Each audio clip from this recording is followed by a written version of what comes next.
자, 이번 시간에는요, 그 팟캐스트죠. 팟빵에 게시판에 올라와 있는 질문에 대해서 읽어가면서 답변을 한번 해드리는 시간을 갖도록 하겠습니다. 이 그 방송은 킹왕짱 옥션의 사이트에 업로드용으로 제작되는 것이고요. 그래서 이제 판서 형태로도 만들었습니다. 자, 한번 읽어볼게요. 안녕하세요. 제가 시간이 많은지 질문이 많네요. 제가 경매하는 걸 본 지인이 야, 네가 잘 되기를 나도 바라는데 대출이 많아지니까 너무 월세만 생각하지 말고 팔아서 차익 낼 것도 좀 집중해봐, 이렇게 말씀을 했답니다. 그래서 대뜸 월세 물건, 시세 차익 물건이 따로 있지 않고 같은 물건이야 라고 이제 얘기를 하신 거고, 어차피 시세 차익을 본다고 생각하고 낙찰받은 거라 팔리기만 하면 바로 차익이 생기는 거라고 했는데, 이 말씀이 맞죠? 그러니까 월세 물건, 시세 차익 물건이 따로 있지는 않고 같다라고 느끼시는 것은 합리적인 이치에 맞습니다. 이게 그렇기 때문에 따로 있지 않기 때문에 어차피 살 때 조금 싸게 샀기 때문에 팔기만 하면 차익이 생기는 거다라고 얘기를 한 거죠. 그래 놓고 보시니까 이제 갑자기 제가 했던 말이 생각이 났던 모형입니다. 협회장님도 시나리오 훈련 단계에서 월세용인지 시세 차익용인지 단기인지 장기인지에 대한 시나리오를 그려보라고 하신 게 떠오르더라고요. 시세 차익을 보고 들어가는 물건이란 것이 대출 없이 전세로 투자금을 회수하고 나중에 팔아서 차익이 나는 구조 외에 또 다른 구조가 있을까요? 이렇게 물어보셨네요. 그러니까 본인 생각에는 월세 물건, 시세 차익 물건이 따로 있는 게 아니다라고 생각을 했지만, 또 제 말의 표현이 월세용인지 시세 차익용인지를 좀 판단해 보라라는 말이 기억이 떠오르다 보니, 혹시 시세 차익이라는 것이 혹시 대출 없이 전세로 회수하고 나중에 팔아서 돈이 나는 그런 구조가 맞는가라는 생각이 드신 거고, 그렇다면 그 구조 외에 또 다른 구조가 있는지가 궁금해서 질문을 하신 것 같습니다. 최근에 부채가 늘면서 은행에서 얘기하는 DTI나 이런저런 대출에 대한 제약들로 그럼 전세를 놓는 방법을 써야 되나? 라는 이런 생각이 들어서 질문을 드립니다. 예, 이렇게 말씀을 해주셨네요. 그러면 여기에 대해서 이제 제가 설명을 한번 해드리도록 할게요. 자, 이 물건이라는 게 말입니다. 우리가 그 돈을 이렇게 낙찰을 받으면 월세라는 도구를 이제 선택을 하죠. 요즘에 왜 월세라는 걸 생각을 하냐면, 자 보세요. 우리가 이제 경매로 낙찰을 받죠. 낙찰을 받으면 우리는 뭘 활용하냐면 대출이라는 것을 활용합니다. 그래서 사람들은 이 대출이라는 게 많아지는 거에 대해서 꺼리는 것들이 있다. 꺼린다. 경매 물건 한 건에 대해서는 대출이라는 게 있고 대출에 대한 이자라는 게 생기죠. 대출하면 이자가 생기죠. 그러나 만약에 이 집에서 월세가 나오지 않는다면 요거는 나의 월급에서 이자를 지급해야 되기 때문에 이 부동산에 대한 대출을 끼면 이자가 생기고, 이자에 대한 그 감당을 내 수입에서 쓰다 보면 내 월급이 수준이 떨어지게 되고, 그렇게 되면은 생활이 조금 더 품질이 떨어지게 되니 경매라는 것을 반대를 하게 됩니다. 통상 집안에서 경매를 잘 모르거나 경매를 잘 생소하거나 투자를 잘 모르는 집안에서 반대가 있기 마련이죠. 왜? 경매하면 대출 끼고, 대출 끼면 이자 생기고, 이자 생기면 월급이 줄고, 이런 구조로 생각을 하는 거죠. 그런데 이런 구조를 깨끗하게 불식시켜 줄 수 있는 게 여기 있는 월세라는 것입니다. 그래서 이 부동산에 월세라는 거가 있기 때문에 나의 월급은 그대로 존재하고, 이 월세에서 이자를 감당하고 남는 월세, 요걸로는 이자 감당하고, 이 남는 월세 부분이 플러스 되기 때문에 나는 월급 플러스 남는 월세 소득,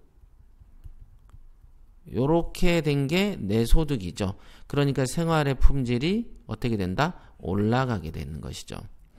이렇게 되는 거죠. 자, 그러면 이 구조가 1번 구조라면, 1번 모델이라면, 이런 집들이 또는 동일한 구조나 동일 구조가 100채가 있다면 당연히 대출도 100배가 되는 거고, 대출을 뺀 이자 소득도 똑같이 100배가 되는 것이죠.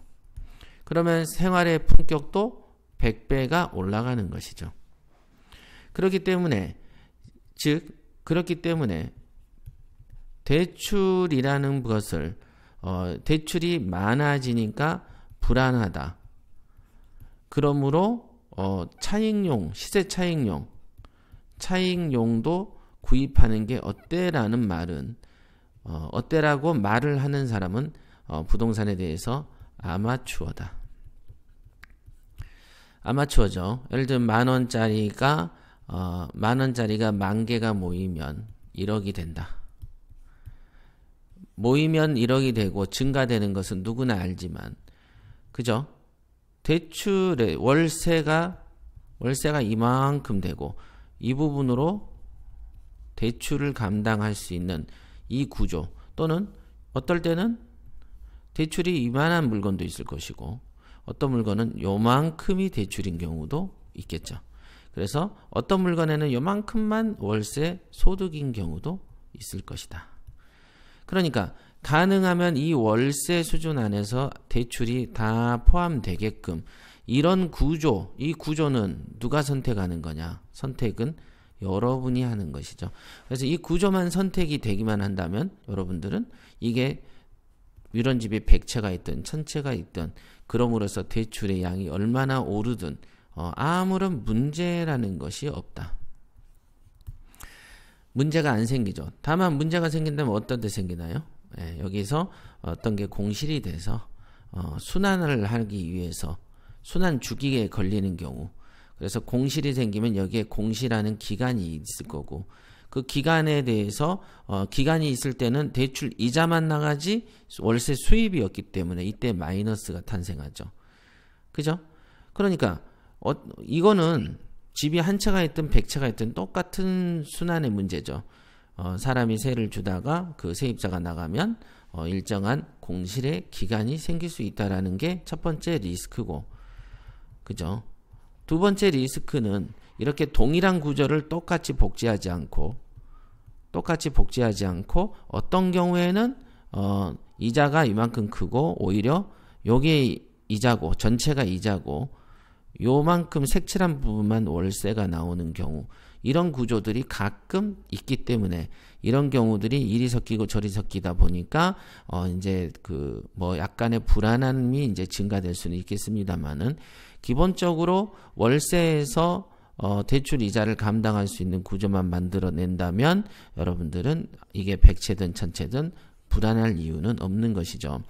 그렇기 때문에 대출이 좀 많아지니까 차익용을 사는 게 어때? 라고 묻는 것은 경매에 대해서 잘 모르는 사람이 했던 말인 것이죠. 그죠? 자, 그러면 여기서 이제 등장하는 게 제가 했던 월세용이냐 또는 시세 차익용이냐, 뭐 이런 부분에 대해서 제가 얘기를 했다 이거죠. 그러니까 이게 월세용이 따로 있고 시세 차익용이 따로 있는가? 라는 생각이 이제 갑자기 궁금하셨던 모양입니다. 이제 그런 경우에는 어떻게 하셔야 되냐면 이렇게 이해를 하셔야 돼요. 자, 월세용하고 시세 차익용 구간이 여기가 예를 들면 이제 한 100m 떨어져 있다고 보시죠. 그래서 어떤 경우는 월세만 받는 용이 있다. 월세만. 어떤 경우가 있겠습니까? 이런 경우는 시세 차익이 극대화돼서 시세 차익이 정말 0인 경우도 있을 것이다. 근데 이 시세 차익은 거의 없다. 0이거나 거의 없어. 그런데도 월세를 받을 수 있는 경우들이 있지 않습니까? 가끔 보면은 어떤 그 부동산의 경우에는 월세 수준이 이 지역이 굉장히 잘 나오는 지역이 있습니다. 그러다 보면은 여기에서 대출 이자를 주더라도 이 월세 차익의 소득 부분이 우리가 투자 원금 대비해서 수익률이 상당히 괜찮은 경우들이 있습니다. 가끔. 자, 요런 경우. 자, 시세 차익은 정말 시세에 준해서 산 것 같아. 어찌됐든 시세나 금매보다는 싸게 사겠죠. 어찌됐든.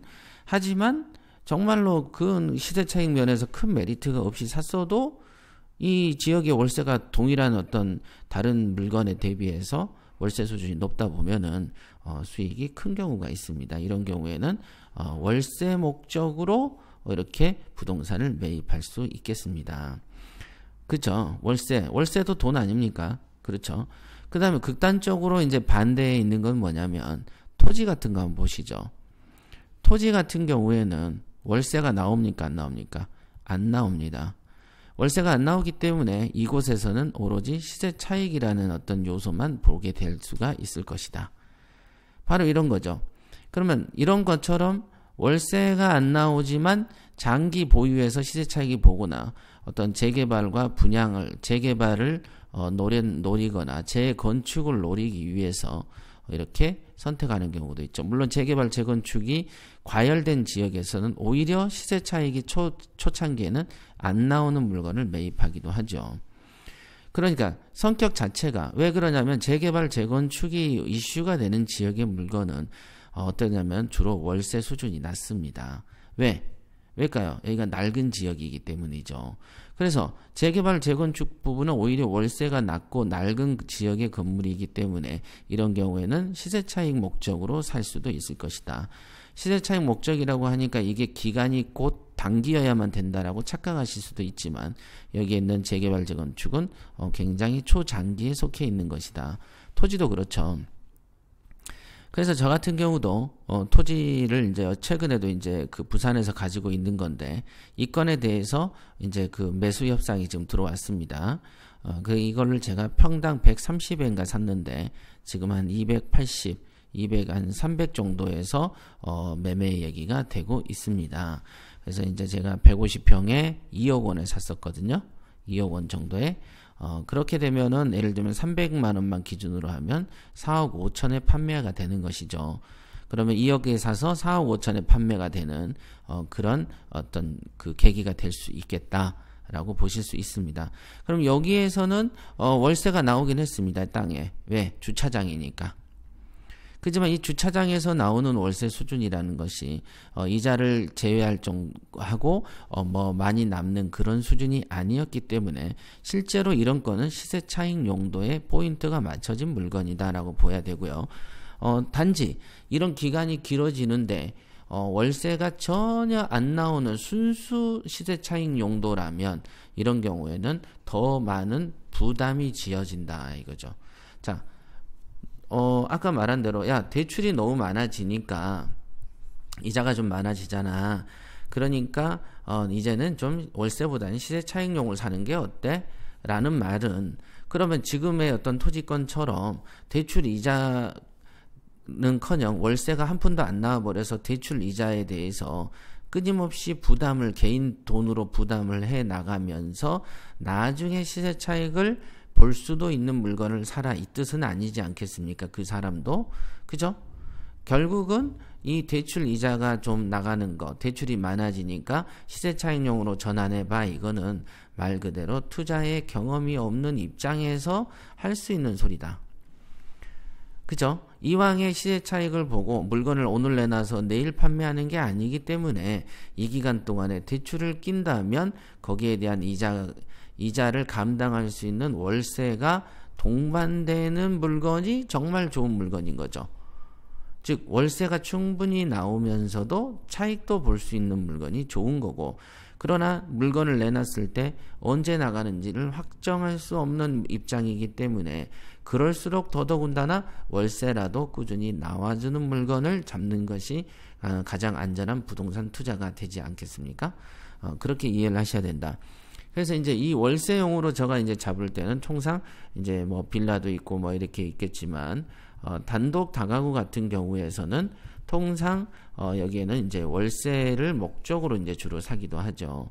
그러나 이런 경우에는 특별하게 명도의 문제와 그 다음에 수리의 문제 이런 문제와 어떤 어려움이 있기 때문에 어려움이죠. 여기서 어려움이라는 것은 불가능이 아니고 여기서 어려움이라는 것은 능력에 비례한 투자자의 능력들이 거의 다 별로 거기서 거기기 때문에 명도하고 수리 부분에 대한 어떤 독특한 능력만 더 갖춘다면 이런 단독 다가구 같은 경우는 오히려 낮은 금액에서 낙찰이 되기가 좋고 그리고 방이 많아서 월세 수입을 잡기가 좋고 그래서 사실상 월세와 시세 차익 두 마리 토끼를 한 번에 잡기도 한다라는 것이죠. 그런 겁니다. 그래서 이 월세용이냐 시세 차익용이냐는 것은 지금 말한 것처럼 토지냐 분양이냐 또는 완전하게 시세 차익은 없으면서도 월세 차익이 나오는 용도냐라는 이 그 큰 틀에서는 극단이고 그 사이사이에는 이렇게 중간중간에 어떤 성격, 여기가 0이라고 보면 어떤 데는 시세 차익 용도의 성격이 강하면서 월세가 겸해져 있을 것이고 일종의 남자 여자라고 생각하십시오. 남자도 보면은 남자 몸속에 여성 호르몬이 있고 남자가 늙으면서 여성 호르몬이 더 많이 나오고 여자는 또 늙으면서 남성 호르몬이 더 많이 나온다고 하지 않습니까? 그래서 한 몸에가 남성 호르몬과 여성 호르몬이 섞여 있듯이 부동산 하나에 월세용과 시세 차익용이 섞여 있는 경우들이 있고 그런데 그 중에서 어떤 물건의 특징에 따라서는 월세용이 30%면 시세 차익용이 70%가 섞여 있기도 할 것이다. 자, 그러면 이런저런 어떤 섞여 있는 상황을 여러분들이 이제 가장 합리적으로 선택하시는 거죠. 합리적으로 선택을 해서 이번 물건은 월세가 한 45% 강조돼 있고 이번 물건은 시세 차익이 한 55% 강조돼 있네. 자, 이런 게 이안은 야 이거는 월세가 한 20% 강조돼 있고 시세 차익용이 한 80% 강조돼 있다. 그런데 여기에는 시세 차익이 80% 가미되어 있지만 여기는 좀 시간이 좀 많이 필요하고 요거는 뭐 시간이라는 거 크게 문제가 없이 어느 정도 이렇게 조금 정도만 시간이 가면 현실화 될 것 같아. 그럼 이런 세 가지 어떤 변수들을 감안해서 총점을 매기죠.